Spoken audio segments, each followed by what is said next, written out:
before moving on from the Epstein thing entirely, because we'll talk about the W's. Yes. There are some to talk about. Yeah. What do you make of the latest news that Pam Bondi is now authorizing some unsealing of the grand jury records, or at least she's going to petition the courts and she'll request it. What do you make of it? Do you think it goes anywhere? Okay, well, let me.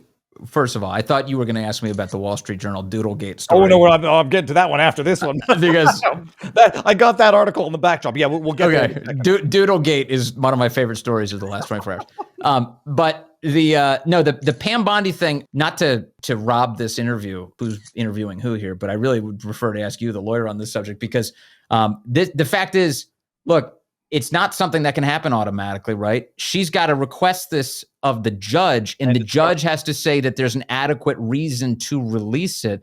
Do you think it's possible to impress upon a judge for that outcome? Well, this is where I'm the Canadian attorney. I picked the brains of the American attorneys. Barnes and I are going to talk about it Sunday. There's another guy, Andrew Bronca, Law of Self-Defense, who said, rightly, there's a good reason why grand jury proceedings are kept under seal, and it's no witness intimidation, no impact on innocent people who are implicated.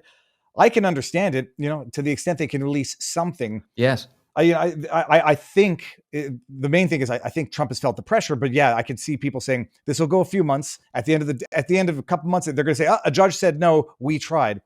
But I think it's a good concession to make in the meantime, because it gives a little bit of more ground to say, all right, good, you said yes on this. We'll see what happens. So, but get to the Acosta transcript, which is what we really want. So there's precedent, though. We do have the 2016 grand jury documents that were previously unsealed already for Epstein.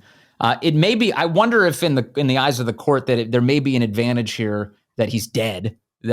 So in other words, the accused in this case is allegedly dead. Oh yeah, allegedly dead. But for the purposes of unsealing the documents, let's just pretend. Just so everybody knows, I do not believe in that particular conspiracy. He's dead. Virginia Giuffre's dead. Where are you on Tupac? I never even got into that. It was that I was so young. Oh, Tupac's dead. I think it's tough to fake a death in today's day and age. Yeah. Okay. All right. Well, anyway, I just think that this would be valuable, and one of the key reasons it would be valuable to get these documents unsealed is because so people understand this is the evidence that's presented to a grand jury to say, yes, something horrific and illegal has happened here, warranting an indictment. And so this will be the nitty gritty. This would be the raw stuff that you would look for. And so the president here is. I think what he's doing in a bunch of ways, one, he's just doing the same thing he's always been, which is be transparent. And two, he's responding to his base, which loves him and also would like more transparency on this issue. And he's saying, I'll tell you what, we're going to pursue it. And he asked Pam Bondi to do it. And she said she did it today. That is the major takeaway that I appreciate of this. I've been saying for a while, screaming and crying. It's not always useless if it's done properly. And Trump reads his truth posts. He reads his comments and he understands what the base wants. And some people will make messaging mistakes. Yeah. It's a bit of course correct. And it's very welcome. And no one keeps his ear to the ground more in American politics than Donald Trump. He really does pay attention. In fact, every room he walks into, it doesn't matter your station in life. He wants to get your impression of what you think about this moment and what's going on and whether you agree and whether you disagree.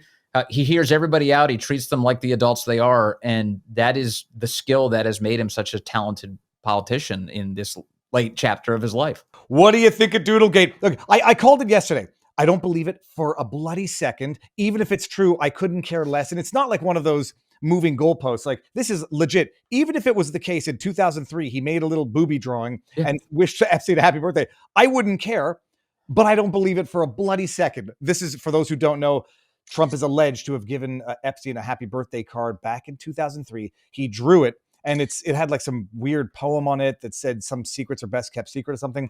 Vince, what do you make of it? Well, total preposterousness. I think it's completely preposterous, but I arrived at the same conclusion you did, which is like, even if it were true, this is such a dumbass story. This is so stupid. I can't even believe the Wall Street Journal thought it was fit to be published. Yesterday, we were getting all of these signals from people who were like all like hooked up in media. Mark Halpern was saying it on his show. He said, guys, I'm hearing chatter right now that there's a big story coming. There's a Trump Epstein barn burner. It's about to be dropped. It's going to change all of human history. And so by the time this thing pops up in the Wall Street Journal last night, I am howling with laughter. I think it's the funniest thing ever. Are you serious right now? So you're saying that he doodled a naked lady in 22 years ago, and he sent it to Jeffrey Epstein years before any of Epstein's legal problems even began? Is that what you're telling me? Because this story is catastrophically stupid. But And his signature was the pubic hair, allegedly. it's amazing. It's amazing. And I don't know. I mean, we went through a phase in this country a couple years ago where everybody became a prude, like a nudie drawing that would destroy your entire career. It's like silly. I mean, honestly, it's the silliest thing. And the language that you just referenced, it doesn't sound like anything that President Trump has ever written or uttered in his entire life. There's nothing. It's just so oddball. I mean, again, if it was real, if we stipulated for a moment that it was a real thing that was sent from the Trump world, it was probably like an assistant who made it up and sent it to Epstein. If you're going to even come up with a plausible explanation for it, it's dumb. It really is. And the president just decided, well, I'll just treat the Wall Street Journal like I've treated all these other outlets. I'll sue them. And let me see if I have the. This is the. We've got to read it just to do the stupidity of it justice.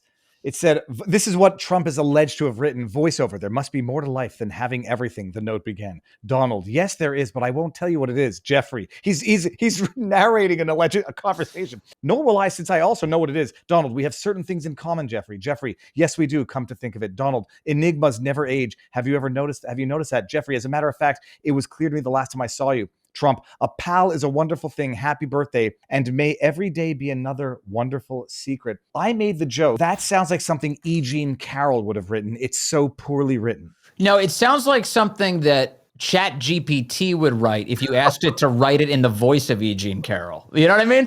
It is so stupid. And I guess one of the great things right now about our country and just about these news cycles is how quickly they die. On CNN and MSNBC, even last night, they were like, I'm not sure this is going anywhere. I don't think this one's really going to take them down. I mean, let's be honest, widen the lens out. If Trump survived the Access Hollywood tape, which of course he did. I remember seeing that Access Hollywood tape come out. I was like, oh boy. Yep. I was like, damn, I've never seen a kill shot like this. His campaign must be over. And then he walks up to a microphone and he goes, locker room talk. And I go, holy shit, he survived it. He did it. He did it. He Teflon Donned it. It just chipped right off of him. And so if he survived that, the nudie drawing scandal, okay, come on. I mean, it's so stupid. It's unbelievable. The announcement is that he's going to sue. I'll see what that lawsuit looks like. He's denied it's his, and I have a sneaking suspicion it's either doctored. Once upon a time, people were saying, no, this is legit because it was in like a binded book and someone had the original. Who the hell knows what happened to that document over the years? And now I sort of understand what Trump was getting at by saying the Epstein story is a hoax. Yeah. In terms of now he's legit. Now he can say that if that document is doctored, holy crap, may he. It's going to be bad for them. And so here's what's going to happen, I think. Every one of these media outlets that he sued, they don't let it get far enough to get the discovery. It always gets set. They just settle up because they don't want to. It just gets very costly very quickly. And so ABC settled, CBS settled. They're all going to set. And so we'll see. We'll see if Murdoch and the News Corp has the same attitude about this. But if they don't, man, things could get really spicy.